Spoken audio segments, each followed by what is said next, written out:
नमस्कार, आप देख रहे हैं इंडिया वॉइस और मैं हूं आपके साथ श्रुति अंगद। देवभूमि समाचार में आप सभी का स्वागत है। देवभूमि समाचार की करते हैं शुरुआत। देहरादून से बड़ी खबर सामने आ रही है। दिल्ली दौरे पर है सीएम धामी। दिल्ली दौरे का दूसरा दिन आज पीएम मोदी से हो सकती है पीएम धामी की मुलाकात। यूसीसी को लेकर पीएम से होगी बातचीत। राज्य में यूसीसी लागू करने को लेकर चर्चा संभव है। थोड़ी ही देर में हो सकती है पीएम मोदी से मुलाकात। राज्य के विकास से जुड़े विषयों पर भी की जाएगी बातचीत। राष्ट्रीय खेलों में आने का सीएम देंगे इन्विटेशन। तो पीएम मोदी से आज सीएम धामी की मुलाकात संभव मानी जा रही है। कुछ ही देर में प्रधानमंत्री मोदी से उत्तराखंड के मुख्यमंत्री सीएम धामी पुष्कर सिंह धामी मुलाकात करते हुए नजर आएंगे। सीएम का ये दिल्ली दौरा कई मायनों में बेहद महत्वपूर्ण माना जा रहा है। यूसीसी लागू करने से पहले उस पर चर्चा की जाएगी। प्रधानमंत्री मोदी के साथ ये चर्चा होनी है। दिल्ली दौरे का आज दूसरा दिन है सीएम धामी का। ऐसे में प्रधानमंत्री मोदी से भी मुलाकात हो सकती है। तो सीएम की मुलाकात पीएम मोदी से होगी।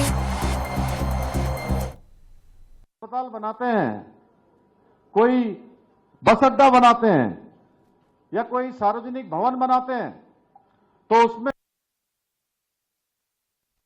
तो दिल्ली दौरे पर है सीएम धामी। दिल्ली दौरे का आज दूसरा दिन है। प्रधानमंत्री मोदी से आज मुलाकात संभव मानी जा रही है। यूनिफॉर्म सिविल कोड पर भी आज बातचीत की जाएगी, चर्चा की जाएगी। हमारे साथ हमारे सहयोगी अभय कैंतुरा देहरादून से ज्यादा जानकारी के साथ जुड़ चुके हैं। अभय, दिल्ली दौरे का आज दूसरा दिन, सीएम धामी दिल्ली में मौजूद है। प्रधानमंत्री मोदी से आज मुलाकात संभव मानी जा रही है। क्या कुछ आज उनका कार्यक्रम दिल्ली में सीएम धामी का? तो बिल्कुल इसे इस रूप में समझ सकते हैं कि मुख्यमंत्री पुष्कर सिंह धामी के दिल्ली दौरे का दूसरा दिन है और दिल्ली दौरे में आज मुख्यमंत्री पुष्कर सिंह धामी की प्रधानमंत्री नरेंद्र मोदी के साथ मुलाकात होनी है। अब से कुछ देर में इस मुलाकात का समय यहाँ पर निर्धारित है। मुख्यमंत्री पुष्कर सिंह धामी प्रधानमंत्री आज पहुँच चुके हैं और जैसे कि सूत्र बता रहे हैं वो यही है कि राज्य में यूसीसी कानून लागू होना है और उस कानून को लेकर प्रधानमंत्री के साथ मुख्यमंत्री की बातचीत यहाँ पर होगी, क्योंकि प्रधानमंत्री पहले ही मुख्यमंत्री पुष्कर सिंह धामी के इस यूसीसी कानून की तारीफ कर चुके हैं, आभार जता चुके हैं कि उत्तराखंड सरकार ने जिस प्रकार से कदम उठाया है। देश में पहली बार समान नागरिक संहिता कानून लागू करने की बात सरकार की तरफ से की गई थी, उसके लिए जो ड्राफ्ट तैयार कर दिया गया जिसका यहाँ पर बना लिया गया है उसको किस प्रकार से लागू करना है, उन सब चीज़ों की तैयारी पूर्वक यहाँ पर हो चुकी है।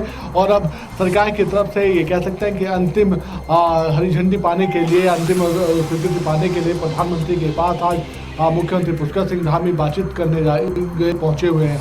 तो ये समझा जा सकता है कि उत्तराखंड राज्य में जनवरी 2025 यानी इसी माह में यूसीसी कानून लागू होने का एक समय सरकार की तरफ से निहित किया गया, उसको लेकर आज बातचीत यहाँ पर होगी। इसके अलावा जो उत्तराखंड में राष्ट्रीय खेलों का जो आयोजन होना है, 38वें राष्ट्रीय खेल जो उत्तराखंड में हो रहे हैं उसके ये कह सकते हैं कि जो शुभारंभ का जो सत्र है, उसका जो शुभारंभ करने का जो है उसके लिए भी प्रधानमंत्री नरेंद्र मोदी का समय मांगने का काम आज मुख्यमंत्री पुष्कर सिंह धामी की तरफ से यहाँ पर किया जाएगा, क्योंकि उत्तराखंड के लिए गौरव का विषय है और पहली बार उत्तराखंड राज्य राष्ट्रीय खेलों की मेजबानी यहाँ पर कर रहा है। तो ऐसे में जिस प्रकार से G20 की बैठकों का सफल आयोजन उत्तराखंड में हुआ था, उससे उत्तराखंड की इमेज और यहाँ पर बढ़ी थी। उत्तराखंड का नाम देश और दुनिया के पटल पर नए रूप में यहाँ पर जाना जाने लगा था।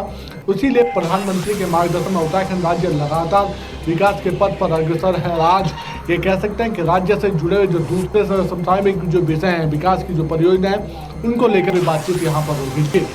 ऐसे में आज दिल्ली दौरे का ये दूसरा दिन और बेहद अहम दौरा और ये दिन माना जा रहा है, क्योंकि प्रधानमंत्री मोदी से कुछ ही देर में मुलाकात संभव मानी जा रही है। कितनी देर में मुलाकात होगी और साथ ही साथ सीएम धामी के साथ कौन कौन मौजूद है अब है, और क्या केंद्रीय मंत्री गृह मंत्री अमित शाह से भी मुलाकात मानी जा रही है? आज मुलाकात उनसे भी होगी। देखिए अभी जो सूत्र बता रहे हैं उसमें मुख्यमंत्री पुष्कर सिंह धामी की मुलाकात अभी प्रधानमंत्री नरेंद्र मोदी के साथ यहाँ पर होगी।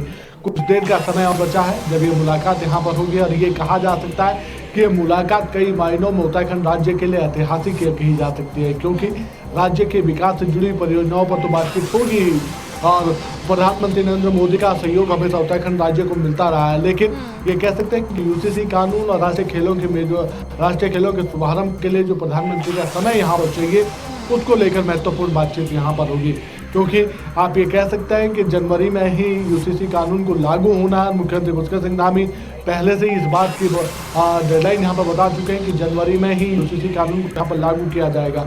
इसके अलावा जो सबसे बड़ी बात है कि 28 जनवरी से राष्ट्रीय खेलों का आयोजन यहाँ पर होना है, राष्ट्रीय खेल यहाँ पर शुरू होना है। तो उसके शुभारंभ यानी जो उसका उद्घाटन सत्र है वो प्रधानमंत्री से कराने की बातचीत यहाँ पर चल रही है। पहले भी निमंत्रण दिया जा चुका था। आज स्वयं मुख्यमंत्री पुष्कर सिंह धामी इस विषय पर बातचीत करने के लिए प्रधानमंत्री के पास यहाँ पर पहुँचे हैं और अब से कुछ देर में उन सब विषयों पर बातचीत यहाँ पर होगी। तो ये कह सकते हैं कि उत्तराखंड राज्य के लिए स्वर्णिम अवसर है और उत्तराखंड राज्य विकास के पथ पर प्रधानमंत्री के मार्गदर्शन में जिस प्रकार से आगे बढ़ रहा है उसमें आने वाले दिनों में किस प्रकार से केंद्र राज्य की मदद कर सकता है। दोनों जो डबल इंजन की सरकार का असर जो उत्तराखंड राज्य में लगातार दिख रहा है उसको और कैसे प्रभावी तरीके से आगे बढ़ाया जा सकता है, राज्य की जनता को कैसे विकास की योजनाओं से लाभान्वित किया जा सकता है, उन सब चीजों को लेकर बातचीत यहाँ पर होकर एक कह सकते हैं कि जो राज्यवासी बिल्कुल अब है। आज पीएम मोदी से मुलाकात होगी सीएम धामी की और यूसीसी को लेकर भी आज चर्चा की जाएगी। ये वो कानून है जिसको लेकर विपक्षी पार्टियां बेहद तंज कसती हुई सरकार पर नजर आई, खूब सियासत भी की गई। अब क्योंकि जनवरी में कहा गया है कि इसे लागू कर दिया जाएगा, विपक्षी पार्टियों का अब इस पूरे यूसीसी कानून को लेकर क्या कुछ कहना है? देखिए, विपक्ष हमेशा ही सवाल खड़े करता रहा है। सरकार की कोई भी योजना हो, विपक्ष की तरफ से एक सजग विपक्ष की पहली भूमिका निभाई जाती है और कई तरीके के सवाल यहाँ पर खड़े किए जाते हैं। आज भी यूसीसी कानून को लेकर विपक्ष जो सवाल खड़े कर रहा है उसमें यही कह सकता है कि लगातार जो बातचीत हो रही है उसमें इस विषय को विपक्ष की तरफ से केंद्र का विषय बताने का काम यहाँ पर किया जाता है। केंद्र की तरफ से लगातार जो बातचीत यहाँ पर की जाती है, विपक्ष उन सब चीज़ों को कहता है कि जब केंद्र सरकार की तरफ से यूसीसी कानून लागू किया जाएगा तो फिर राज्य सरकार के इस कानून का कोई औचित्य नहीं रह जाता है। इसलिए पहले से ही ये केंद्र का विषय है और केंद्र को इस विषय पर पहल करनी चाहिए। लेकिन जिस प्रकार से ये कह सकते हैं कि उत्तराखंड राज्य को एक परीक्षण का और केंद्र बनाने का काम बीजेपी की तरफ से किया गया है, उसमें यूसीसी कानून की टेस्टिंग भी उत्तराखंड राज्य में बीजेपी की तरफ से उस परीक्षण के तौर पर यहाँ पर की जा रही है। लेकिन ये कहा जा सकता है कि जिस प्रकार से मुख्यमंत्री पुष्कर सिंह धामी के नेतृत्व में ये कानून लागू होने जा रहा है, जिसकी इस जनवरी में डेडलाइन यहाँ पर रखी गई, तो समझा जा सकता है कि बिल्कुल ऐसे में विपक्ष लगातार इस पूरे मामले पर सियासत तो कर रहा है। उसका आरोप भी ये है कि यूसीसी कानून में कुछ खास बदलाव नहीं किए गए हैं, जो जैसा था वैसा ही है। क्या कुछ बदलाव किए जाएंगे? अगर यूसीसी कानून लागू होता है तो क्या कुछ बदलाव जनता के सामने होंगे? देखिए, सबसे बड़ी बात है कि यूसीसी कानून में जिस प्रकार से जनता के सुझाव यहाँ पर लिए गए, उन सुझावों के आधार पर कहा जा सकता है कि उत्तराखंड राज्य लगातार जिस चीज़ की पैरवी यहाँ पर कर रहा था कि राज्य का मूल स्वरूप नहीं बिगड़ना चाहिए, राज्य का जो सौहार्दपूर्ण जो माहौल है वो बिगड़ना नहीं चाहिए। तो उस दिशा में ये कानून आगे बढ़ने वाला है। कुछ चीज़ों पर आप ये समझ सकते हैं कि जैसे लिविंग रिलेशन की जो हम जहाँ तक बातचीत आती है वो बिना पंजीकरण के अभी यहाँ पर नहीं हो सकता है। यानी अगर किसी को यहाँ पर लिविंग रिलेशन में रहना है तो उसके लिए माता पिता की अनुमति जरूरी होगी और उसके बाद पुलिस का रजिस्ट्रेशन होना बहुत ज़रूरी यहाँ पर होगा। उसके बाद उन सब चीज़ों में यहाँ पर काम किया जा सकता है। इसके अलावा जो विधवा विवाह की बातचीत यहाँ पर होती है, यानी बहुप्रथा की जो बातचीत यहाँ पर होती है, उस दिशा में भी आगे बढ़ने का काम इस कानून के तहत यहाँ पर किया जाएगा। और ये कानून सही रूप में कहें तो किसी भी तो आज यूसीसी को लेकर ही अब है बातचीत की जाएगी प्रधानमंत्री मोदी के साथ और सीएम धामी आज वही मौजूद है।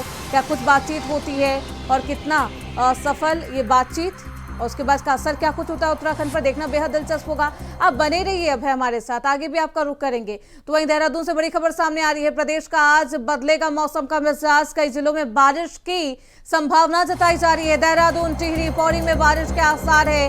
हरिद्वार में भी बारिश की संभावना जताई जा रही है। मौसम विभाग ने चेतावनी जारी की है, बारिश के साथ बिजली भी चमकेगी। रुद्रप्रयाग, उत्तरकाशी में भी बारिश होने की संभावना है। चमोली, बागेश्वर, पिथौरागढ़ में भी बारिश होगी। पहाड़ों पर भी बारिश, बर्फबारी की चेतावनी दी गई है। प्रदेश में बारिश के बाद बढ़ेगी ठंडक। तो आज फिर से मौसम का मिजाज बदलेगा। हमारे साथ हमारे सहयोगी अभय लगातार बने हुए हैं। अभय, मौसम विभाग ने एक बार फिर से अलर्ट जारी कर दिया है, क्या कुछ अलर्ट मौसम विभाग के द्वारा जारी किया गया है? देखिए, उत्तराखंड में मौसम का मिजाज लगातार यहाँ पर बदल रहा है और मौसम विभाग ने एक बार फिर ये कह सकते हैं कि नए साल के पहले सप्ताह में मौसम बदलने के बाद यहाँ पर गई है। आज ये कह सकते हैं कि अगले 24 घंटे में देहरादून के अलावा ये कह सकते हैं कि हरिद्वार और टिहरी में हल्की बारिश की संभावना यहाँ पर जताई गई है। और अगले 72 घंटे की अगर हम बात करते हैं तो मौसम विभाग ने साफ तौर पर कहा है कि चमोली, उत्तरकाशी, रुद्रप्रयाग, पिथौरागढ़, बागेश्वर इन जगहों पर हल्की से मध्यम गति की बारिश यहाँ पर हो सकती है और लोगों को आगाह रहने के लिए यहाँ पर पहले से ही कहा गया है। जो ऊंचाई वाले स्थान है वहाँ पर हल्की बर्फबारी की संभावना भी यहाँ पर जताई गई है। यानी 2000 मीटर से अधिक से ऊंचाई वाले जो स्थान है उन क्षेत्रों में हल्की बारिश की बात भी यहाँ पर मौसम विभाग की तरफ से कही गई है। लोगों को खासी सावधानी बरतने के लिए यहाँ पर कहा जा रहा है। खासतौर पर जो अधिक उम्र के जो लोग हैं, यानी जो बुजुर्ग जो लोग हैं और जो छोटे जो बच्चे हैं, उन लोगों को लेकर सतर्कता बरतने के लिए यहाँ पर कहा जा रहा है, क्योंकि बदलता हुआ मौसम कई तरीके की परेशानी उनके स्वास्थ्य संबंधी यहाँ पर खड़ी कर सकता है। इसलिए समय रहते हुए लोगों को सावधान रहने के लिए कहा जा रहा है। जिला प्रशासनों को भी ये कह सकते हैं कि शासन के निर्देश पर अलर्ट रहने के लिए यहाँ पर कह दिया गया है। जिस प्रकार से मौसम यहाँ पर बदलता है उसको लेकर पहले से ही जिला प्रशासनों को एहतियात बरतने के लिए कहा गया है। खासतौर पर जो रेंट बसेरे, शेल्टर होम या फिर दूसरे ऐसे स्थान है जहाँ पर लोग रहते हैं या जहाँ पर जमा हो सकते हैं, जिनके सर पर छत नहीं, उनके लिए अलाव की व्यवस्था करने के लिए भी यहाँ पर कहा गया है। जो रात की ड्यूटी में जो यहाँ पर जो सिपाही या कर्मचारी जो मौजूद रहते हैं, ऐसे चौराहे या फिर ऐसी विकेट पर भी अलाव रखने के लिए कहा गया है, ताकि जो मौसम बदल रहा है उस बदलते मौसम से वो लोग बचे रह सकें और उनके स्वास्थ्य से संबंधित कोई दिक्कत वहाँ पर ना हो। इसके अलावा जो रैन बसेरे हैं, रैन बसेरों का भी औचक निरीक्षण करने के लिए जिलाधिकारियों को पहले से ही कह दिया गया है, ताकि समय समय पर अगर उनका औचक निरीक्षण होता है तो फिर वहाँ की जो व्यवस्था है वो व्यवस्था बनी रह सकती है और उन्हें किसी प्रकार से ऐसे में लगातार अभय मौसम विभाग के द्वारा ठंड को लेकर चेतावनी जारी की जा रही है और ऐसे में ठंड का कहर भी लगातार जारी है। प्रदेश में रैन बसेरों की क्या कुछ हालत है, कितने रैन बसेरे बनाए गए हैं अभय, वहाँ पर क्या कुछ सुविधाएं हैं, साथ ही साथ अलाव की किस तरीके से व्यवस्था की गई है? जी बिल्कुल, ये कह सकते हैं कि जिला अधिकारियों को अपने स्तर पर हर उस सुविधा को लेकर बजट यहाँ पर शासन की तरफ से दे दिया गया है, जिससे इस बदलते मौसम में जो परेशानियां लोगों को होती है उस परेशानियों को टाला जा सकता है। खासतौर पर रैन बसेरों में जो व्यवस्थाएं सुदृढ़ करने के लिए कहा गया, जैसे जो लोग वहाँ पर रहते हैं, जिन लोग वहाँ पर रात गुजारते हैं, उनके लिए गर्म पानी की व्यवस्था है, कंबल आदि की व्यवस्था वहाँ पर करने के लिए कहा गया, ताकि किसी भी प्रकार से ठंड से बचे रह सके।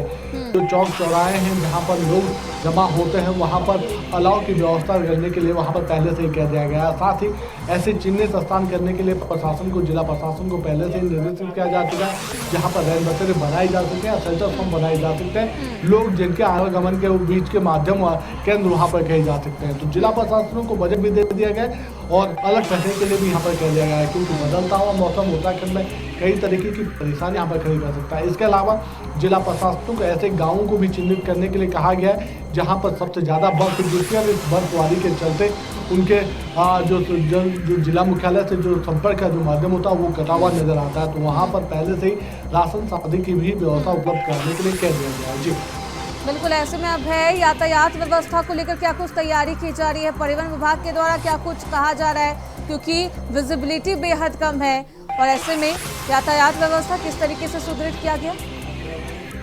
जी बिल्कुल, आप कह सकते हैं कि मैदानी क्षेत्रों में खासतौर पर हरिद्वार हो गया, आपका उधम सिंह नगर हो गया, इन क्षेत्रों में काफ़ी सावधानी बरतने के लिए लोगों को कहा जा रहा है, क्योंकि घने कोहरे के चलते जो विजिबिलिटी होती है वो काफ़ी कम वहाँ पर होती है। तो ज़्यादातर अलर्टनेस करने के लिए वहाँ पर कहा गया, जो चौकियाँ हैं, संबंधित जो चौकियाँ हैं, उन चौकियों पर सिपाहियों को तैनात करने के लिए कहा गया, ताकि व्यवस्था पूरी तरीके से नियंत्रित रह सके। इसके अलावा पहाड़ी मार्गों पर जहाँ पर बर्फबारी के चलते कह सकते हैं कि सड़क दुर्घटनाएं हो सकती है, उन जगहों पर भी सावधानी बरतने के लिए कहा गया। पुलिस की ऐसी टुकड़ियों को वहाँ पर तैनात करने के लिए कहा गया है, जो लोगों को इस कह सकते हैं कि आपदा की घड़ी वहाँ पर बचा सके या पहले से सतर्क करने का काम वहाँ पर कर सके। और कोशिश यही की जा रही है कि जो पहाड़ी मार्ग हैं जो बर्फबारी के चलते बाधित हो सकते हैं, वहाँ पर जेसीबी के माध्यम से उन मार्गों को खोलने का काम यहाँ पर त्वरित गति से किया जा सके, उसके लिए जिला प्रशासन को कह दिया गया है। तो कोशिश अपने स्तर पर हर तरीके से प्रशासन लगातार हाई अलर्ट पर है और तमाम तरीके से लोगों से भी अपील की जा रही है।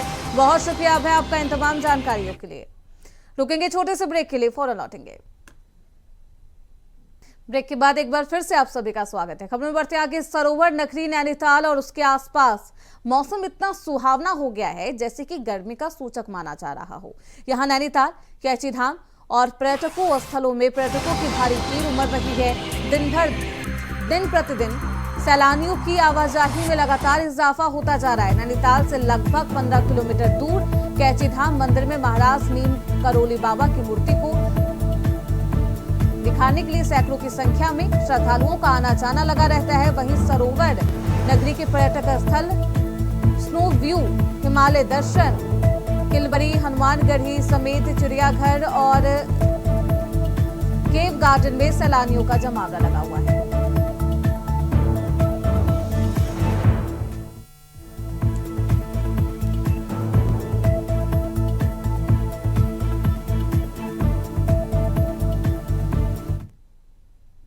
वहीं देहरादून से बड़ी खबर सामने आ रही है। शिक्षकों को स्वतः सत्रांत लाभ देने की तैयारी है। उत्तर प्रदेश की तर्ज पर लाभ देने की तैयारी की जा रही है। राज्य के 65,000 शिक्षक होंगे लाभान्वित। शिक्षा महानिदेशक कमठान ने निर्देश दिया है। विभाग के अधिकारियों को ये तमाम निर्देश दिए गए हैं। स्वतः सत्रांत लाभ लागू किया जाएगा, जिससे कई फायदे होंगे। लागू होने से नहीं होगी पढ़ाई में कोई बाधा।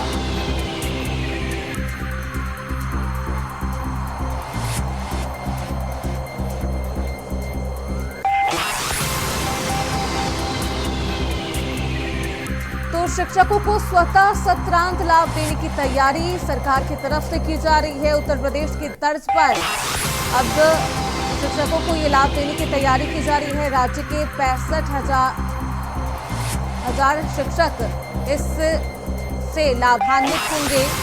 शिक्षा महानिदेशक कमठान ने ये निर्देश दिए हैं। विभाग के अधिकारियों को ये निर्देश दिए गए हैं।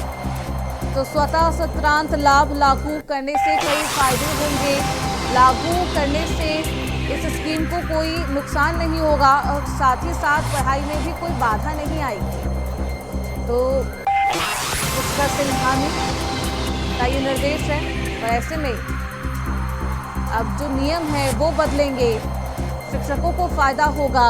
सीएम पुष्कर सिंह धामी के निर्देश पर लाभ देने की तैयारी की जा रही है। शिक्षकों को स्वतः सत्रांत लाभ देने की ये तैयारी की जा रही है। उत्तर प्रदेश की तर्ज पर ही लाभ देने की तैयारी की गई है। राज्य के 65,000 शिक्षक इस लाभ से लाभान्वित होंगे। तो शिक्षा महानिदेशक कमठान ने निर्देश दिया है। विभाग के अधिकारियों को तमाम निर्देश दिए गए हैं।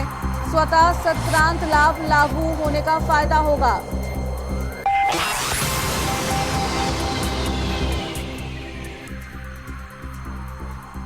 तो हमारे साथ डॉक्टर सोहन सिंह, जो कि माचिला शिक्षक नेता है, वो हमारे साथ मौजूद है। बहुत स्वागत है डॉक्टर सोहन सिंह आपका।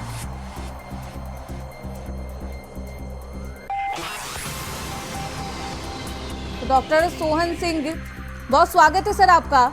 जी धन्यवाद। तो शिक्षकों को स्वतः सत्रांत लाभ देने की तैयारी अब हो गई है, क्या कुछ कहेंगे इसको लेकर? ये बहुत पहले से ये व्यवस्था थी उत्तर प्रदेश में, जब हम पूर्ववर्ती राज्य में थे। 2000 में जब उत्तराखंड राज्य बना तो इस राज्य में इस व्यवस्था को खत्म करके आवेदन करने की प्रथा को जारी किया गया। क्योंकि आवेदन करने से दिक्कत क्या है कि उसको 6 महीने पूर्व मेडिकल लेना पड़ता है, आवेदन करना पड़ता है, तमाम ऑफिसों के चक्कर काटने पड़ते हैं। जबकि किसी भी शिक्षक को सत्रांत लाभ से कोई आर्थिक लाभ, पदोन्नति या अन्य मेडिकल फैसिलिटीज नहीं मिलती। सिर्फ छात्र हित को देखते हुए पूर्ववर्ती राज्य में ये व्यवस्था थी। हमारा ये कहना है कि उत्तराखंड सरकार को भी पूर्ववर्ती राज्य की तरह क्या कहते हैं, ये शासनादेश को जारी करना चाहिए। शिक्षकों को स्वतः स्वतंत्र लाभ मिलना चाहिए, ताकि उनको इधर उधर ऑफिसों के चक्कर न काटना पड़े, क्योंकि ये व्यवस्था छात्र हित की है। ये मेरा कहना है। अब अगर इस को लागू किया जाता है, लाभ मिलेगा आप लोगों को, तो इस पर क्या कहेंगे? क्या कोई बाधाएं और क्या और कोई नियम जो आप चाहते हैं कि इसमें इनबिल्ट किया जाए? सोहन सिंह, जब भी हमारा ये निवेदन है कि स्वतः स्वतंत्र लाभ, जब मध्य सत्र में कोई शिक्षक क्या कहते हैं सेवानिवृत्त होता है, तो उसको ऑटोमेटिक क्या कहते हैं उस सत्र के लिए सत्रांत लाभ पहले की तरह दे दिया जाए, तो कोई दिक्कत न सरकार को है न और शिक्षकों का इसमें चक्कर काटने समय बच जाएगा। तो इसका 60-65 शिक्षकों का हित हो जाएगा। ये हमारा कहना है। तो फिर सरकार आपकी मांग को नहीं पूरी कर रही है, आप इससे अभी भी खुश नहीं है?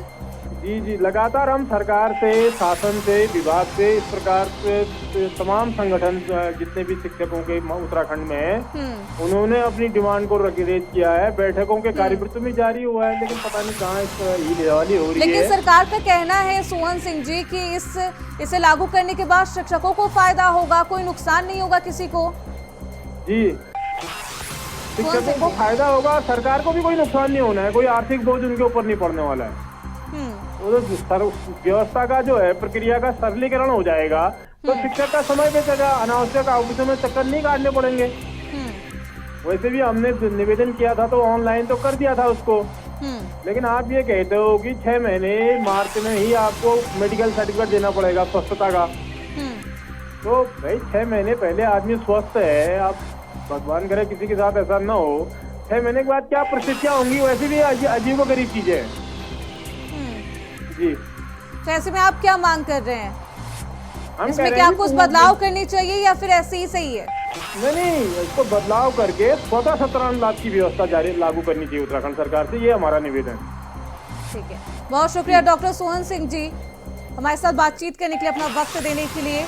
तो शिक्षकों को स्वतः सत्रांत लाभ देने की तैयारी सरकार कर रही है और ऐसे में अब कायदा बदल जाएगा, शिक्षकों को फायदा होगा, ये सरकार का कहना है। उत्तर प्रदेश की तर्ज पर ही लाभ देने की ये तैयारी की जा रही है। इसी के साथ देवभूमि समाचार में बस इतना ही। देखते रहिए इंडिया वॉइस।